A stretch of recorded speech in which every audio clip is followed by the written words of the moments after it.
ఐబొమ్మ రవికి సంపూర్ణమైన మద్దతు ఇస్తున్నా నేను,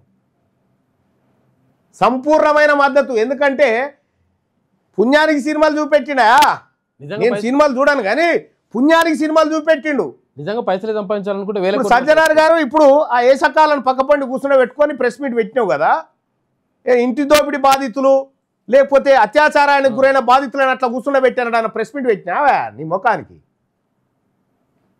ఎందుక పెద్ద పెద్ద డైలాగులు, నువ్వేదో హీరో అన్నట్టుగా? ఆ హీరోలకు నువ్వు హీరో, ఈ దోపిడీ ముఠాకు నువ్వు హీరోవి. చేయాల్సి వస్తే ఫస్ట్ మీ కాడికేం చేసుకురావాలి కదా, ఏదన్నా చర్యలు తీసుకోవాల్సి వస్తే.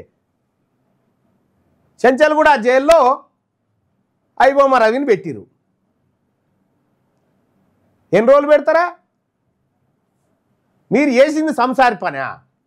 మీరు చేసింది ఎన్ని చేయలే సజ్జనార్ గారు? నా దగ్గర ఎన్ని ఎరికేనా? నువ్వు పైసలు తీసుకొని కబ్జాలు ఇప్పించిన ఎన్నున్నాయో నా తానా లెక్కలేని ఉన్నాయి. ఆర్టీసీలో వాటర్ బాటిల్ వాళ్ళ బొమ్మరికి ఇచ్చి ఒక్క దందా నా నీది. ఇక ఎందుకు చెప్తావు ఇవన్నీ? మా సొంటోళ్ళ నోరు బయట పెట్టుకుంటావు.